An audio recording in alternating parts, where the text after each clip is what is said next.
So I have so many things that I want to share in the next however long I do this. Hopefully a little while, but we'll see. My life is very busy. I don't think I have ever been so busy ever, particularly before Roger the Horse. The months leading up to that I was running. It was a little too much, but it was great. And I've been home from America now, I think a week and a half. Maybe 2 weeks, I can't remember. I don't even remember when we got back. But we were over there for 3 weeks. We went over to Fort Worth, we did Roger the Horse for a few days. Then we went up into the Prime Mountains and we visited the wild mustangs. That was amazing. It's like, the terrain is like something you would expect to see dinosaurs in. It was just beautiful. There were just so many beautiful horses up there.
And then from there we went to Las Vegas and went into the Grand Canyon, did a little bit of road tripping, flew to Los Angeles, saw some more wild horses and flew home. And so as soon as I arrived home, straight back into it. We've got 15 horses in work here. I've got someone helping me.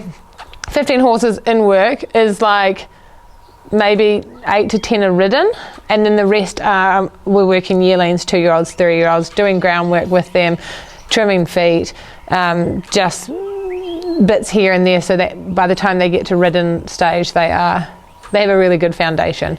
And that's the first change that's happened since America, is that I'm wanting to do the work earlier, because if you prepare early you've got more time so things aren't rushed.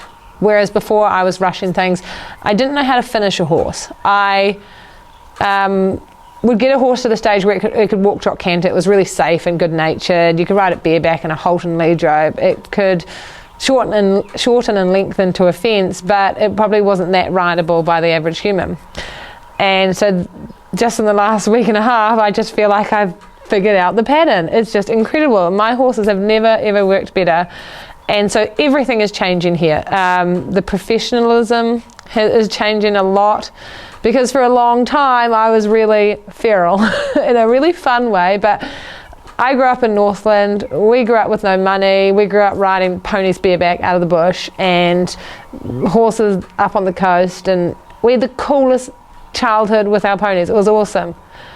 But you can take a lot of shortcuts. You don't have to put a saddle on. We just would ride bareback up the farm. I still ride bareback up the farm. I love that. But I needed to be a little bit more professional about how I turned my horses out, how I presented myself, how I wanted my brand to look like, how I want my facilities and my farm to look like, because it aligns with where I want to go in life. And so that's been one thing. And it's been in the pipelines for a while. I've made small little steps. And I started on the journey, but I feel like it's just starting to come together. So it's like America was just, it was definitely life-changing. It was the coolest thing ever because of how much I grew. and I've grown as a person. And yeah, it just I felt like all the pieces just came together. It was very, very cool. And obviously I'm a very much a diamond in the rough. There is still a lot of polishing to do, but I feel like I'm really on track, and I'm very excited. I feel like my self-belief is the best it has ever been. Now that's a huge amount to do with the trauma work, because when you've got fears, a lot of insecurities, you have a lot of self-doubt, and if you have a lot of failure, it chips away at your confidence as well. And I've had a lot of failure, but I feel like America was just such a confidence boost for me, even though I came 5th, technically last because the other trainer retired. I am just super proud of how my colt went. I'm super proud of how I handled the situation, and I feel so lucky I got to compete in an event like that. It was just the coolest thing ever. I feel like my horse walked out of there with some amazing foundations and some amazing improvements. And so now I'm ready to kick back into it and do things like never before. I arrived home, some of my horses had been kept in work, which was great, and so I just jumped straight on and went. And one of the first things I did was I took my team of 3 horses to a local arena.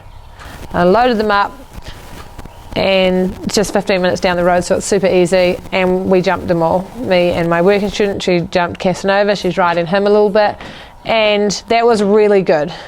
It just gave me an idea on what I needed to work on before my first show of the season, which was just a few days later. And the horses jumped great. I had one miss on Fattori. Sometimes my eye lies to me. That's how it feels. Sometimes I think I see a distance and I commit to it, and I don't know why it doesn't get me where I think it's going to get me. So I had one mistake on Fattori where I came out of the corner, thought I saw something, and I landed pretty much in the fence. And when those little failures happen, which they happen so often, I used to beat myself up about it and say, oh my gosh, you're so shocking, you've got such a bad eye, whatever. Now I just come back to a walk and I say, oops, what did I do wrong there? Because to me, failure is just that you're missing a part of the pattern. That is it. People who experience success all the time doesn't necessarily mean they're really talented. It means they know the pattern. And most of the time, people who know the pattern are taught the pattern by someone else who knows the pattern. You look at billionaires or like really rich, successful business people. You often find that the kids are really successful as well. It is because they're getting passed on the pattern of whatever they're doing. You look at top horse trainers and horse riders, many times their parents were top trainers or horse riders, or they were coached very well by top trainers or horse riders. So they're getting the pattern passed on to them. I was a rider who didn't know the pattern, who didn't have the pattern passed on. I had pieces of the pattern and I've had to put it all together. So I don't care when I make a mistake now. I used to be very emotional about it. Now I don't care. Now I'm like, all right, what went wrong in the pattern? And I dissect it and I say, was it my position out of the corner? Was it my canter quality? Was my horse running? Was I using too much hand? Was I doing whatever? And then I change it. And sometimes I come round and it doesn't work at all and I make it worse. And sometimes I come round and it works and I might have fluked it, and sometimes it works because I actually got it right. And so with Fattori, my mare, I just picked up canter again and came through and got it right straight away, which was great.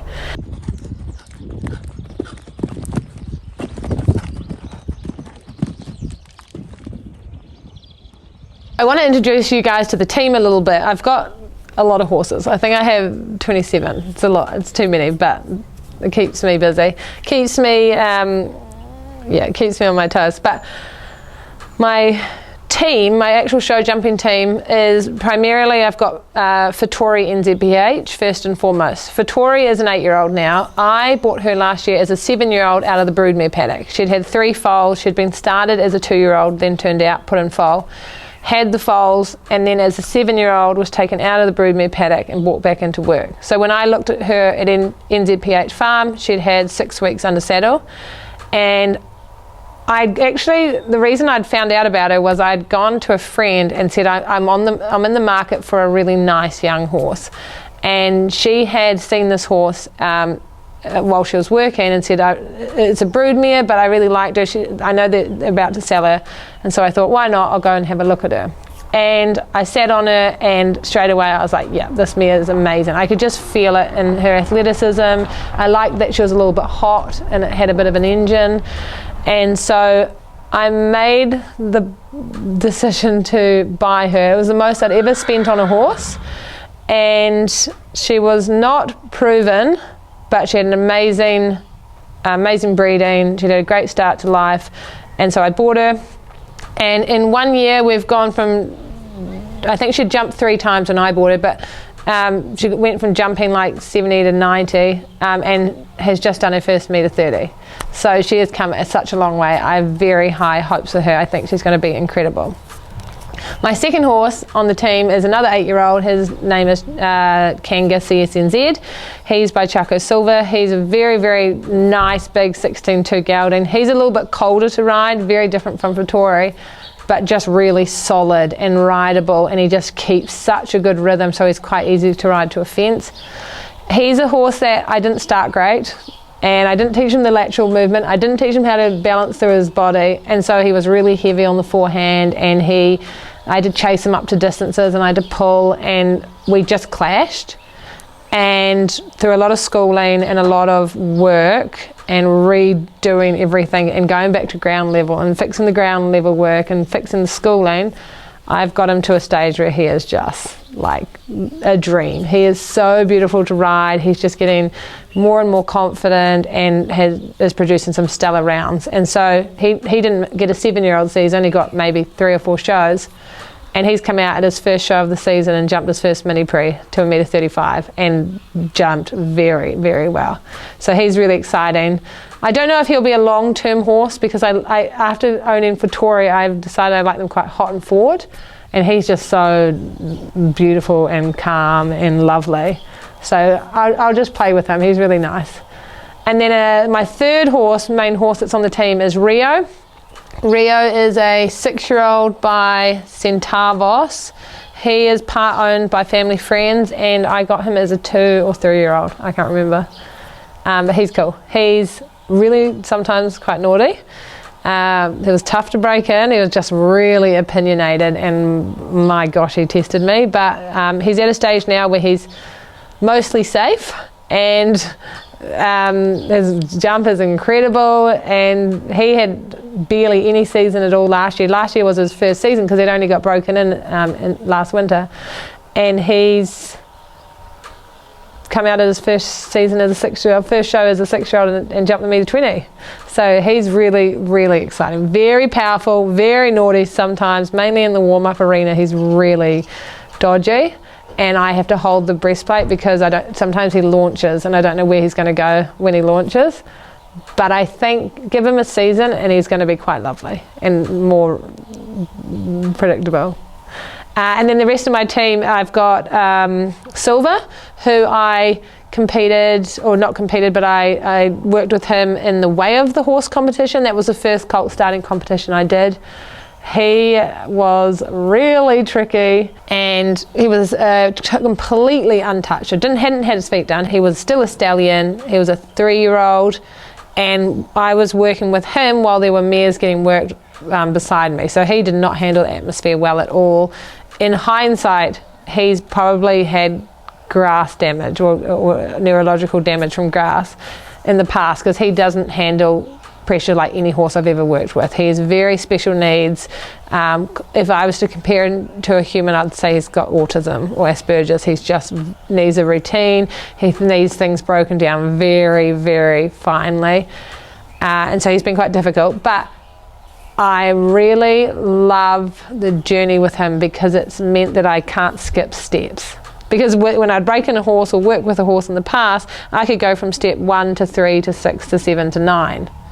Silver, I would go from 1 to 2 and he would lose the plot, and so I'd have to try to go from 1 to 1.5. It'd be too much, so I had to break it down to 1.1, and I had to build the foundation there, and then I had to go 1.2, and if I ever tried to do too much, his brain just couldn't cope with it. So he's been incredible for my learning. And many times when you've got a difficult horse, a lot of people struggle because they look at other riders who've got these picture perfect schoolmasters or schoolmistresses, and they think, I'm getting held back so much because this horse is so tough. But actually in the long run, those tough horses, they will teach you more than anything.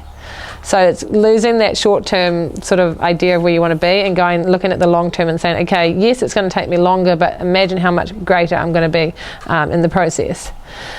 And then I've got 3 5-year-olds, which are greenly broken in, that are going to come into work this season, and they're going to just jump a few rounds, go to a few shows, and just get them really relaxed and confident and good. And then I've got 4 4-year-olds, which will come in. They kind of are in work. I kind of go up and ride them every now and then when I can. I just pull them out of the paddock. They're very easy.